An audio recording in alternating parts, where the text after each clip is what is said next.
আমি একজন প্রবাসী, আমার মা ও স্ত্রীর মধ্যে বোঝাপড়া কম। মা বলে বউয়ের বদনাম, বউ বলে মার বদনাম, দুইজন সবসময় আমার পেরেশানিতে রাখে। মা বলে বউ ছেড়ে দাও, বউ বলে আমায় আলাদা করে দাও। শরীয়তের দৃষ্টিতে সমাধান কি?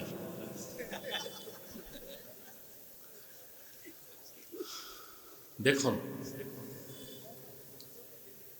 আপনাকে দেখতে হবে আপনার স্ত্রীর আসলে অপরাধ আছে কিনা। যদি দেখা যায় ঠিকই সে আপনার মায়ের অবাধ্য, কোনোভাবেই আপনার মাকে মানে না, তখন আপনাকে মার কথাকে প্রাধান্য দিতে হবে। আর যদি দেখেন যে না, মা আন্দাজি দোষ দেয়, যেটা শাশুড়িদের কাজ বাংলাদেশে, তখন আপনি আপনার মায়ের বিরুদ্ধে যেতে পারবেন না, তাকে ম্যানেজ করতে হবে। কি করতে হবে? স্ত্রীকে আলাদা ম্যানেজ করবেন, মাকে আলাদা ম্যানেজ করবেন, কিন্তু কোনো অবস্থায় মায়ের সাথে খারাপ আচরণ করা যাবে না। সুলেমান পয়গম্বর বাইতুল মুকাদ্দাস থেকে সারা বিশ্ব শাসন করছে। দুইজন শাসক মুসলিম সারা দুনিয়া শাসন করছে, একজন সুলেমান আর একজন জুলকারনাইন। জুলকারনাইন আকবর যাকে বলা হয়, তার জমানা ছিল ইব্রাহিম আলাইহিস সালামের জমানায়, আর ওনার মন্ত্রী ছিল হযরত খাদির। কি নাম? আপনারা ভুল বলেন খিজির, উচ্চারণটা হচ্ছে বিফাতহিল খা ওয়া কাসরিদ দাদ, খাদির। আমরা বলি খিজির। উচ্চারণগুলো ঠিক করবো আমরা, পারবো না ইনশাআল্লাহ।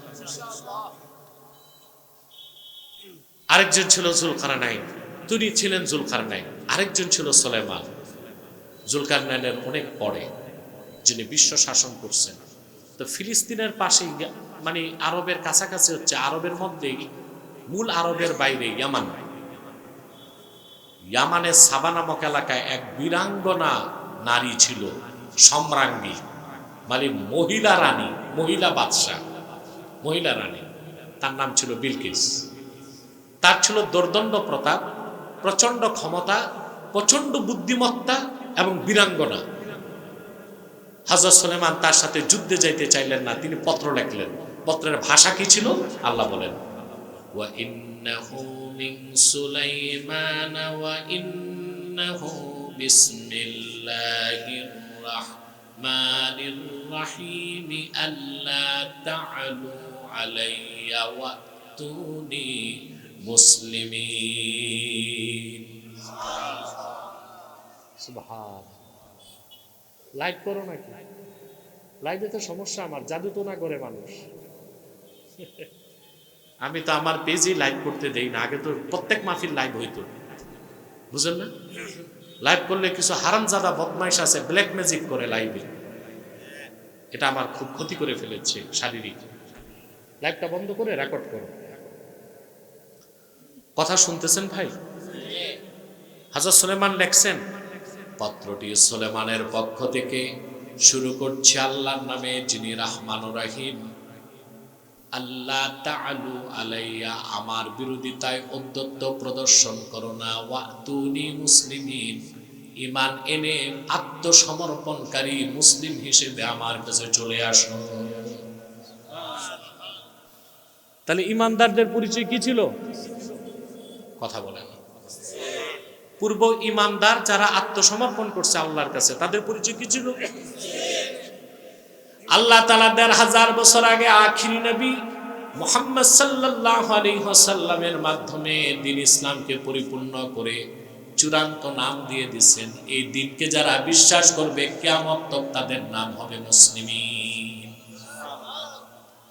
কোরআনে কারীমে আল্লাহ তাআলা বলেন, কুল আমান্না বিল্লাহি ওয়া মা উনজিলা আলাইনা وما أنزل على إبراهيم وإسماعيل وإسحاق ويعقوب والأسباط وما أوتي موسى وعيسى والنبيون من ربهم لا نفرق بين أحد منهم ونحن له مسلمون। আল্লাহ রাব্বুল আলামিন বলেন, পেয়ারা হাবিব মুহাম্মদ সাল্লাল্লাহু আলাইহি ওয়াসাল্লাম, আপনি ঘোষণা করুন আমরা ঈমান এনেছি আল্লাহর উপর, ঈমান এনেছি যা নাজিল হয়েছে আমাদের উপর তা হলো কোরআন, এবং আমরা বিশ্বাস করি যা নাজিল হয়েছে ইব্রাহিম, ইসমাইল, ইয়াকুব, ইসহাক এবং ইয়াকুব ও তাদের বংশধরদের উপর, এবং যা প্রদান করা হয়েছে মুসা এবং ঈসাকে এবং আল্লাহর পক্ষ থেকে আগত নবীদেরকে, তাদের মধ্যে আমরা কোনো তারতম্য করি না।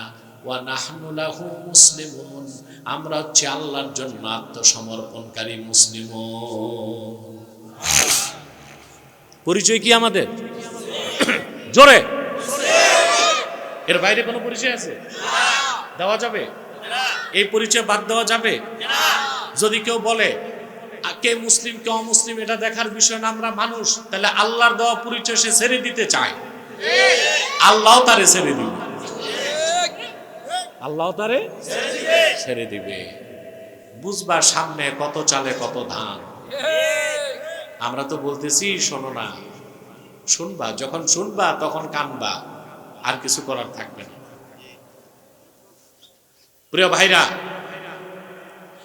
আল্লাহ রাব্বুল আলামিন সূরা আলে ইমরানে বলেন, কুল ইয়া আহলাল কিতাবি তাআলাউ ইলা কালিমাতিন সাওয়াইন বাইনানা ওয়া বাইনাকুম আল্লা না'বুদা ইল্লাল্লাহ ওয়া লা নুশরিকা বিহি শাইআন ওয়া লা ইয়াত্তাখিযা বা'দুনা বা'দান أربابا من دون الله فإن تولوا فقولوا اشهدوا بأننا মুসলিমুন। আল্লাহ রাব্বুল আলামিন বলেন, হাবিব আমার মুহাম্মদ সাল্লাল্লাহু আলাইহি ওয়াসাল্লাম, আপনি ডেকে বলুন, হে আহলে কিতাব, তাআলাউ ইলা কালিমাতিন সাওয়াইন বাইনানা ওয়া বাইনাকুম, আসো একটি কথায় আমরা ঐকমত্য স্থাপন করি, যেই কথাটা আমরাও মানি তোমরাও মানতে পারো, সেটা হচ্ছে আমরা আল্লাহ ছাড়া কারো ইবাদত করব না, আল্লাহর সঙ্গে কাউকে শরীক করব না, আর আমরা আল্লাহকে বাদ দিয়া মানুষ হয়ে মানুষকে রব বানাবো না। বিশ্বাস করি? আমল করি? জি না। এই যে তৃতীয় কথাটা, আল্লাহকে বাদ দিয়া মানুষ হয়ে মানুষকে রব বানাবো না, এই কথায় আমরা বিশ্বাস স্থাপন করলেও আমলে পরিণত করতে পারি না। আমরা নির্বাচনের মাধ্যমে আইন প্রণেতাদের সংসদে পাঠাই, আর তারা আমাদের জন্য আইন বানায়। এটা হচ্ছে মানুষ হয়ে মানুষকে রব বানানো, আর এটা হচ্ছে শিরকুম বিল্লাহিল আযীম, মারাত্মক শিরক, মারাত্মক। আপনারা যে ভোট দেন সংসদ সদস্য, তো সে কি, তারে কেন ভোট দেন? গম চুরি করতে? কথা বলেন। চাউল চুরি করতে? রাস্তার টাকা চুরি করতে? সে হচ্ছে আপনাদের নেতৃত্ব দিবে, সে আপনাদের আইন প্রণেতা, আপনাদের কথা বলে। পাঠাইলেন সংসদে, সংসদে বিল আসলো, স্পিকার বিল উপস্থাপন করার পর বলবে এটার পক্ষে কে কে, তখন যারা পক্ষে তারা বলে হ্যাঁ, বিপক্ষে কয়েকজন থাকে বলে না, তখন স্পিকার বলে হায় জয়যুক্ত হয়েছে, হা জয়যুক্ত হয়েছে, হা জয়যুক্ত হয়েছে, আইন হয়ে গেল। অথচ আইনটা সরাসরি কোরআন সুন্নাহর সাথে সাংঘর্ষিক। এমন আইন হয় না? কথা বলেন। আল্লাহ যেটাকে হারাম করছে, দুনিয়ার সমস্ত পার্লামেন্ট মেম্বার একসাথে হয়েও সেটারে হালাল করতে পারে না। আল্লাহ যেটারে হালাল করছেন, দুনিয়ার সমস্ত পার্লামেন্টের সদস্যরা বসে ওটারে হারাম করতে পারে না। এটা শিরক। এটা কি? এই শিরক হচ্ছে, কথা বলে। আল্লাহ হালাল করছে, আপনারা হারাম করেন, আল্লাহ হারাম করছে, আপনারা হালাল করেন, কথা বলেন। মদ কি? আমাদের সংসদে বিগত কালে মদের লাইসেন্স দেওয়া হয় নাই? লাইসেন্স মানে বৈধতা। এখন এই কুফর যদি থাকে, তখন কি আর রাজনীতি করা যায়? তো উপায় কি? উপায় তো লাগবে। সংসদ তো ফাঁকা রাখা যায় না। সব যদি কাফের মুশরিক বেঈমান সংসদ দখল করে, তার আপনি থাকতে পারবেন? কথা বলো। এই জন্য আমরা যারা রাজনীতি করি না, খেলাফত চাই, আমরাও চাই ইসলামের পক্ষে কথা বলার সর্বোচ্চ সংখ্যক সদস্য সংসদে যাক, কিন্তু শিরক করে নয়, শিরিককে বাদ দিয়া। এখন শিরিককে বাদ দেওয়ার উপায় কি? শুধু একটা কাজ করলেই হয়ে যেত, সংবিধান শিরক মুক্ত, সংসদ শিরক মুক্ত, রাজনীতি শিরক মুক্ত। ওই কথাটা হচ্ছে শুধু সংবিধানের শুরুতে লিখে দিতে হবে বাংলাদেশ সংবিধানের মূল উৎস হবে কোরআন ও সুন্নাহ। সংবিধান হালাল, সংসদ হালাল, রাজনীতি হালাল। খেলাফত প্রতিষ্ঠার আগেও ইসলামী রাজনীতিতে থাকতে হবে, কিন্তু অবশ্যই তা হতে হবে শিরক কুফর মুক্ত অবস্থায়। অবশ্যই তা হতে হবে কাফের মুশরিকের সাথে আপোষ না করে। এটাই তো আমাদের ন্যারেটিভ, এটাই তো আমাদের বক্তব্য। তো বুঝো না কেন? বুঝো না, না বুঝো, বুঝতে চাও না। কোনটা বুঝো? বুঝতে চায় না।